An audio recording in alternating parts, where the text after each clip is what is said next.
Well, she did everything by the book. One of the advantages of having a mare who's done this before, she kind of knew what to expect and went really well. Broke water, had a lot of amniotic fluid come out and kind of lubricate the birth canal, and straightforward delivery. The foal was positioned well, came out in good order. Little bit tight getting the head and knees past because good sized foal, big frame foal, but really went well and really pleased with the outcome. Nice filly, a lot of quality, another good foal by Volatile.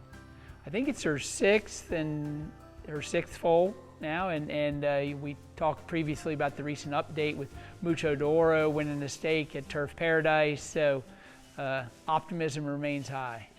This is her second foal with us. The previous foal was a colt that was actually a little kind of stouter, broader chested, broader hip than this, but that was a straightforward delivery as well. So, this being a multi-parish, a mare that's had many foals, pretty straightforward, not a big difference between the previous foaling and this one.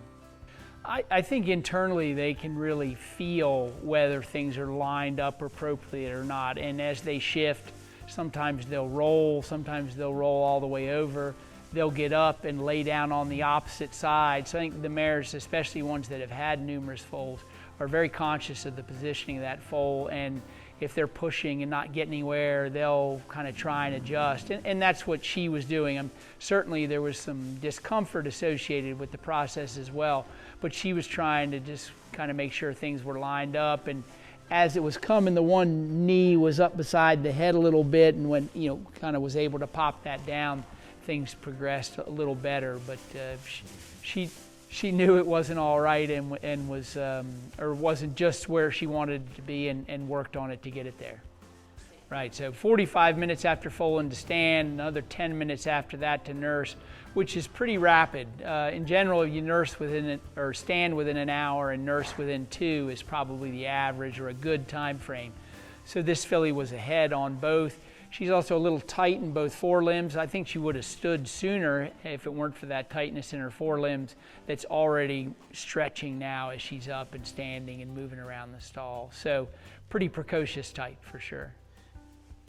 Flexure, contraction of the tendons or extension is relatively uncommon or relatively common, and there's a pretty broad range of normal for that before it's something that takes some kind of mechanical means to address it.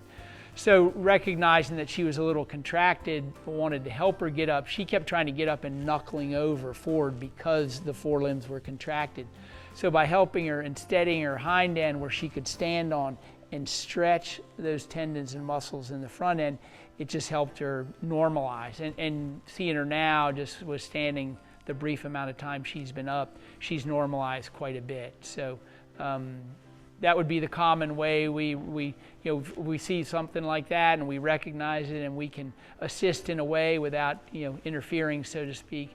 We like to do so. And very normal way to get them to stand, you take the tail like a rudder and scratch their back. They'll pop right up, and you're just kind of steadying them like a rudder until they.